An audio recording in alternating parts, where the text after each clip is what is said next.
दोस्तों, क्या आपने कभी सोचा है कि अगर नॉर्थ कोरिया के तानाशाह किम जोंग का दिमाग खराब हो गया और अगर उसने भारत पर हमला कर दिया तो क्या होगा? आखिर वो मंजर क्या होगा जब दो न्यूक्लियर्स पावर के बीच जंग होगी? और सबसे बड़ा सवाल ये कि आखिर इन दोनों में जीत किसकी होगी? इन्हीं सब सवालों का जवाब हम इस वीडियो के जरिए जानेंगे और जानेंगे कि वो कौन कौन से देश होंगे जो भारत का साथ देंगे और कौन किम जोंग के साथ हाथ मिलाएगा। तो चलिए शुरू करते हैं। दोस्तों, नॉर्थ कोरिया दुनिया के नक्शे पर मौजूद वो देश है जिसका कोई भरोसा नहीं है कि वो कब किस देश से उलझ जाए और उस पर हमला कर दे। तानाशाह का ये देश कभी भी कुछ भी करने को तैयार रहता है, इसलिए अगर नॉर्थ कोरिया किसी देश से जंग का ऐलान करता है तो उसे हल्के में लेना बिल्कुल भी ठीक नहीं होगा।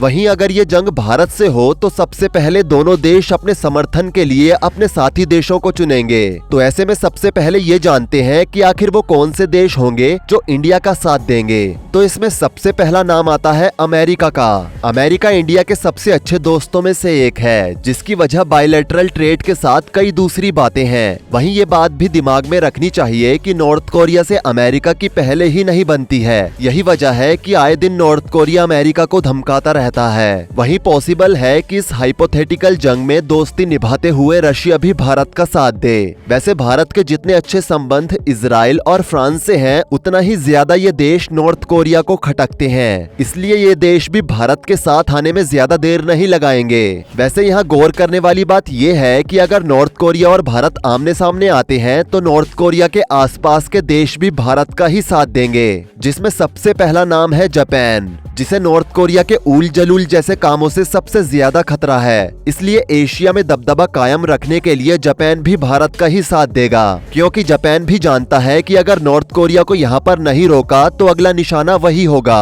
क्योंकि कुछ साल पहले नॉर्थ कोरिया ने कुछ मिसाइलों के परीक्षण किए थे, जो कि बिना किसी परमिशन और सूचना के जापान के ऊपर से उड़ा दिए गए थे, जिसकी वजह से जापान नॉर्थ कोरिया से सतर्क रहता है और उसे अपने दुश्मनों की नजरों से ही देखता है। वहीं जंग के दौरान भारत के पास नॉर्थ कोरिया के दुश्मन नंबर 1 साउथ कोरिया का भी समर्थन रहेगा। यहाँ गौर करने वाली बात यह है कि बंटवारे के वक्त से ही साउथ कोरिया के अमेरिका से अच्छे संबंध रहे हैं, जिसका नतीजा ये है कि साउथ कोरिया में आज भी 28,000 अमेरिकी जवान तैनात हैं, जो जंग के वक्त नॉर्थ कोरिया के खिलाफ और भारत के मददगार साबित हो सकते हैं। वहीं अगर बात करें नॉर्थ कोरिया का साथ देने वाले देशों की, तो यहाँ एक चीज और गौर करने वाली है, वो ये कि नॉर्थ कोरिया को हमेशा से ही चीन का साथ मिलता रहा है और अगर चीन जंग में उतरा तो उसका कर्जदार पाकिस्तान भी बिना सोचे समझे यहाँ टूट पड़ेगा। वहीं अगर इजराइल और अमेरिका भारत का साथ देंगे तो ईरान भी स्वाभाविक रूप से नॉर्थ कोरिया का ही साथ देगा। और आप ये बात तो जानते ही हैं कि ईरान और नॉर्थ कोरिया के संबंध पहले से ही काफी अच्छे रहे हैं। खबरें बताती है कि ईरान और नॉर्थ कोरिया समय समय पर दुनिया से छिपाकर हथियारों की डील भी करते हैं और ईरान का दुश्मन इजराइल अगर भारत का साथ देता है तो ईरान बिना सोचे समझे ही नॉर्थ कोरिया का साथ देगा, क्योंकि इजराइल और फिलिस्तीन की वॉर को लेकर भी इजराइल उसके निशाने पर है। वैसे यहाँ आपने नोटिस किया होगा कि अगर इन दो न्यूक्लियर पावर्स की जंग होती है तो साउथ ईस्ट एशिया से लेकर मिडल ईस्ट और पैसिफिक तक के देश इस वॉर में शामिल हो जाएंगे। यानी कि अगर ऐसी कोई वॉर होती है तो वो तीसरे महायुद्ध से कम नहीं होगी। लेकिन अगर बाकी देश बैकहैंड से ही मदद करते हैं तो विश्व युद्ध जैसे हालातों से बचा जा सकता है। लेकिन अब सवाल उठता है कि क्या भारत को वाकई में नॉर्थ कोरिया से निपटने के लिए किसी दूसरे देश की मदद चाहिए? तो इसका जवाब है नहीं। और उसके पीछे की वजह जानने के लिए हमें दोनों देशों की ताकतों के बारे में जानना जरूरी है। तो सबसे पहले बात करते हैं डिफेंस बजट की, जिसमें भारत नॉर्थ कोरिया के मुकाबले कई गुना ज्यादा है। हमारा बजट 6 लाख करोड़ का है, जबकि नॉर्थ कोरिया का डिफेंस बजट केवल 1,10,000 करोड़ का है। वहीं एयरफोर्स के कॉम्बैक्ट एयरक्राफ्ट की बात करें तो हिंदुस्तान के पास फ्रांस, अमेरिका और इजराइल से आए ताकतवर जेट विमान हैं, जिनकी संख्या करीब 2000 के आसपास है, जबकि नॉर्थ कोरिया के पास सिर्फ 700 से 800 एयरक्राफ्ट ही हैं। वहीं बैटल टैंक्स में भी भारत का पलड़ा भारी है। हमारे पास जहां करीब 6000 के आसपास मेन बैटल टैंक्स हैं, तो वहीं किम जोंग के देश के पास 3500 50,000 बैटल टैंक्स हैं। लेकिन हमें ये नहीं भूलना चाहिए कि भारत की मिलिट्री स्ट्रेंथ 51 लाख है, जबकि नॉर्थ कोरिया के पास सिर्फ 25 लाख की मिलिट्री स्ट्रेंथ है, जो भारत से लगभग आधी है। ऐसे में दोनों देशों के बीच अगर वॉर हुई भी तो भारत भारी पड़ेगा।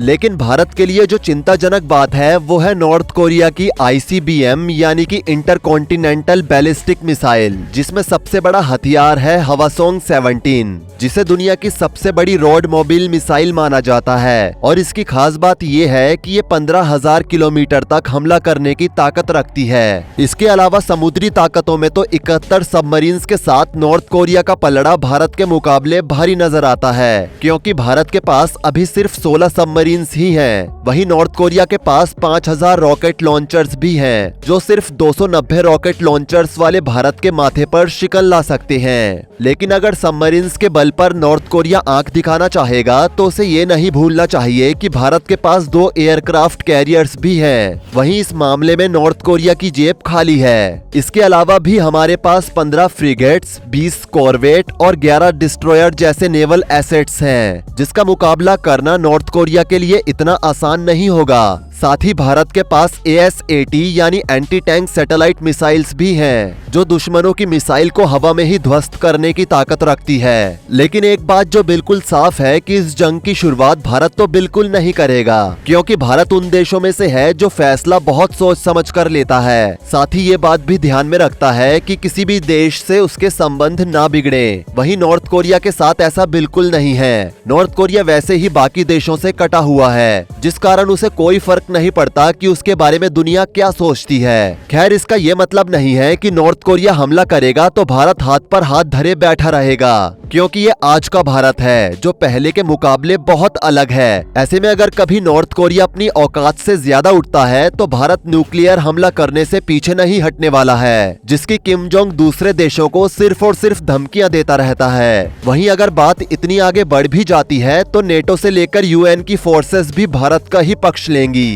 तो कुल मिलाकर ये बात साफ है कि जंग के लिए नॉर्थ कोरिया के पास ना पैसा है और ना ही उस मात्रा में हथियार और सेना।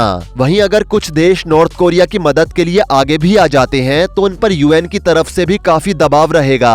वैसे इस जंग के ना होने का कारण ये भी है कि नॉर्थ कोरिया भारत जैसे देश के खिलाफ लड़ने के लिए सपोर्ट ही नहीं जुटा पाएगा, क्योंकि दुनिया वाकिफ है कि भारत की सेना अपने दुश्मनों के साथ क्या क्या कर सकती है। क्योंकि ये जग जाहिर है कि पूरी दुनिया के नक्शे में भारत वो देश है जिससे हर कोई दोस्ती करना चाहता है। वहीं अंदर की बात ये भी है कि अमेरिका को आंख दिखा रहा नॉर्थ कोरिया भी धीरे धीरे भारत से रिश्ते मजबूत करने में लगा हुआ है। दोनों ने ही एक दूसरे के यहाँ अपनी अपनी एम्बेसी बना रखी है। सुनामी के दौरान भी नॉर्थ कोरिया ने भारत की मदद की थी। वहीं कोविड के दौरान UN के कहने पर भी भारत ने नॉर्थ कोरिया की आर्थिक मदद की थी। यानी फिलहाल तो भारत को नॉर्थ कोरिया से कोई खतरा नहीं है। वैसे आपको क्या लगता है, नॉर्थ कोरिया और भारत में से कौन सा देश ज्यादा मजबूत है? नीचे कमेंट करके जरूर बताएं। वीडियो को लाइक करें, शेयर करें और ऐसी ही और वीडियोस के लिए इस चैनल को सब्सक्राइब करके साथ में बेल नोटिफिकेशन को भी ऑल पर सेट कर लें। धन्यवाद।